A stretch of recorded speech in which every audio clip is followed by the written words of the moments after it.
Sentence को सीखिए और आज से ही बोलना शुरू करें। तो फ्रेंड्स, आज हम ये सारे सेंटेंसेस देखेंगे। ये सारे सेंटेंस वो सेंटेंस है जो सबसे ज़्यादा कन्वर्सेशनल इंग्लिश में यूज़ होते हैं, हमारी बोलचाल की भाषा में। तो आज हम इसे सीखेंगे और आज से ही बोलना शुरू करेंगे। तो फर्स्ट सेंटेंस देखते हैं, कितना टाइम हो गया है आपको ग्रेजुएशन किए हुए। कितना टाइम हो गया है आपको ग्रेजुएशन किए हुए। आप किसी से पूछ सकते हैं। पहले जब किसी से बातचीत करते हैं तो शॉर्ट में आप ऐसे स्टार्ट कर सकते हैं, या कुछ भी आप जैसे कितना टाइम हो गया है आपको मेडिटेशन करते हुए, इस तरीके से क्वेश्चन बना सकते हैं आप।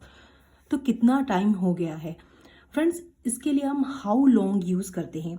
हाउ लॉन्ग ये देखिए फ्रेंड्स, प्रेजेंट परफेक्ट टेंस का सेंटेंस बनेगा। How long has it been हो गया है, मतलब कंप्लीट हो गया है आपका एक्शन, इसलिए हैज़ के साथ में वर्ब की थर्ड फॉर्म आएगी हैज़ इट बीन। क्या इट ग्रेजुएशन के लिए आया, इट बीन। सिंस मतलब अब वो पर्टिकुलर टाइम पूछ रहा है, इसीलिए सिंस आया है। Since you graduated, how long it has been since you graduated. कितना समय हो गया है आपको ग्रेजुएशन किए हुए। नेक्स्ट, आपसे इस तरीके से आप बातचीत शुरू कर सकते हैं। आपको इतना टाइम क्यों लगा, मतलब आप सामने वाले से पूछ रहे हैं कि इतना टाइम आपको क्यों लगा। हम ऐसे क्वेश्चंस पूछते ही हैं, आपको इतना टाइम क्यों लगा, तो कितना टाइम लगा। इसके लिए हम फिर से why did it take you so long. इतना टाइम लगा मतलब सो लॉन्ग, कितना लंबा टाइम क्यों लगा। वाई डिड इट पास्ट का काम है, इसीलिए डिड इट आया है। और डिड के साथ में हमेशा याद रखें वर्ब की फर्स्ट फॉर्म आती है लगा। तो take, why did it take you, तुम्हें सो लॉन्ग मतलब बहुत ज़्यादा टाइम, इतना टाइम क्यों लगा, इतना टाइम के लिए सो लॉन्ग। अब नेक्स्ट क्वेश्चन है, आपको कितना टाइम लग जाएगा यहाँ आने में। अब फ्रेंड्स देखिए, आपको कितना टाइम लग जाएगा यहाँ आने में, ऐसे हम पूछते ही हैं हमेशा बोलचाल की भाषा में, आपको कितना टाइम लग जाएगा यहाँ आने में। तो हाउ लॉन्ग, अब ये देखिए फ्यूचर का सेंटेंस, सिंपल फ्यूचर, तो यहाँ पर इसीलिए सेंटेंस बना कितना टाइम फिर पूछा है, तो how long will it take you, तो हाउ लॉन्ग कितना time, how long will it, future के लिए विल आएगा। फिर फ्यूचर में आप पूछ रहे हैं कितना टाइम लग जाएगा, will it take you, how long will it take you, आपको कितना टाइम लग जाएगा यहाँ आने में। अब ये नेक्स्ट क्वेश्चन पूछ रहा है, यार आपको इतना टाइम क्यों लगता है, कोई भी काम करने के लिए इतना ज़्यादा समय क्यों लगता है, इतना टाइम क्यों लगता है। आप इसे पूछते हो ना, कितना टाइम लगता है तुमको, इतना टाइम क्यों लगता है। तो वहाँ पर आप ये सिंपल प्रेजेंट टेंस से, तो टाइम के लिए हम इट यूज़ करेंगे और सिंगुलर है इसीलिए हम डज यूज़ करेंगे। तो why does it take you so long, why does it take you so long, why does it take you so long, तुम्हें इतना टाइम क्यों लगता है। अब जैसे कि आप नए किसी अपार्टमेंट में गए हैं, किसी से नया पूछ रहे हैं कि कितना टाइम हो गया आपको यहाँ रहते हुए। ये बहुत ही कॉमन क्वेश्चन है, हम अपनी कन्वर्सेशन इंग्लिश में पूछते हैं, कितना टाइम हो गया आपको यहाँ रहते हुए। तो आप यहाँ अपना प्रेजेंट परफेक्ट टेंस से काम एक्शन कंप्लीट हो चुका है, अभी हुआ है, इसीलिए आप यहाँ पर प्रेजेंट परफेक्ट टेंस से सेंटेंस बनाएंगे। तो आप लिखेंगे, how long have you been here, how long have you been here, been मतलब बी, और बी की थर्ड फॉर्म है, हैव के साथ में वर्ब की थर्ड फॉर्म आएगी।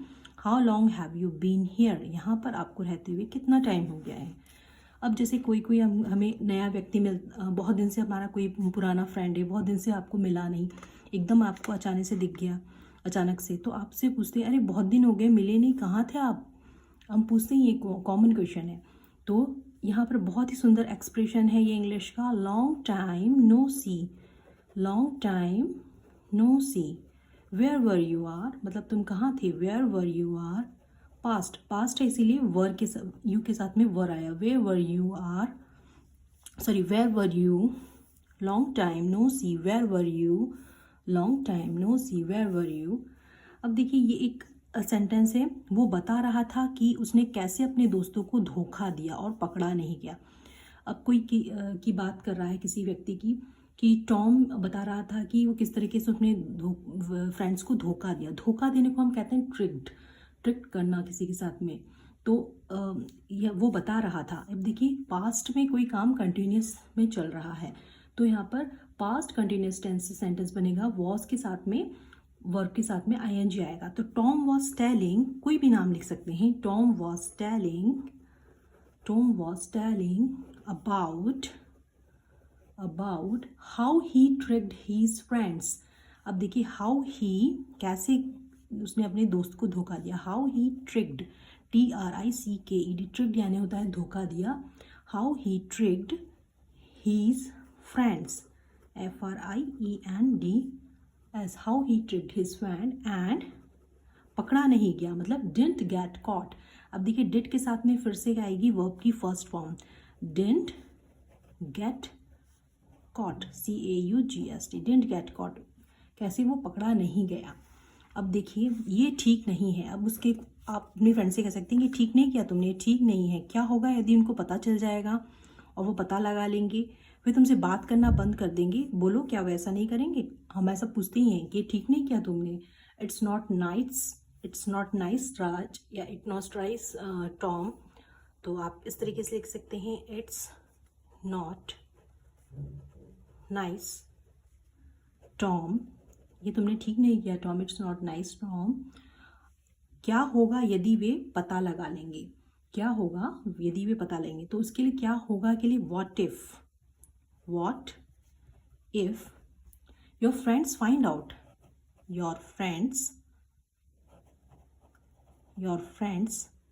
फाइंड आउट मतलब पता लगा लेंगे। क्या होगा यदि तुम्हारे फ्रेंड्स पता लगा लेंगे? What if your friends find out, they will stop talking to you, वो तुमसे बात करना बंद कर देंगे। They will stop talking to you,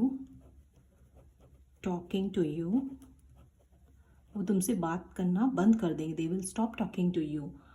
क्या वो ऐसा नहीं करेंगे? देखिए अब यहाँ पे क्वेश्चन टेक है, हम पूछते हैं ना क्यों ऐसा नहीं करेंगे क्या वो, तो मतलब वॉन्ट दे, क्या वो ऐसा नहीं करेंगे? वॉन्ट दे, क्या वो ऐसा नहीं करेंगे? बहुत ही अच्छा सेंटेंस है। It's not nice Tom, what if your friends find out, they will stop talking to you, won't they, क्या वो ऐसा नहीं करेंगे?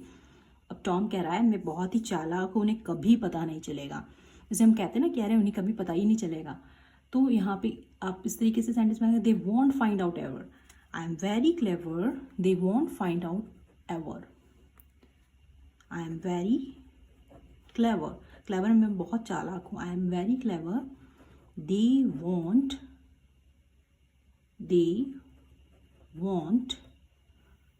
फाइंड आउट मतलब पता नहीं लगा पाएंगे। They want find out ever मतलब कभी भी, वो कभी भी पता नहीं लगा पाएंगे। वॉन्ट मतलब वुड नॉट की कंट्रैक्शन फॉर्म है would not, WOULD, would not, NOT not. तो वुड नॉट की contraction, they want find out ever, उन्हें कभी भी पता नहीं चलेगा।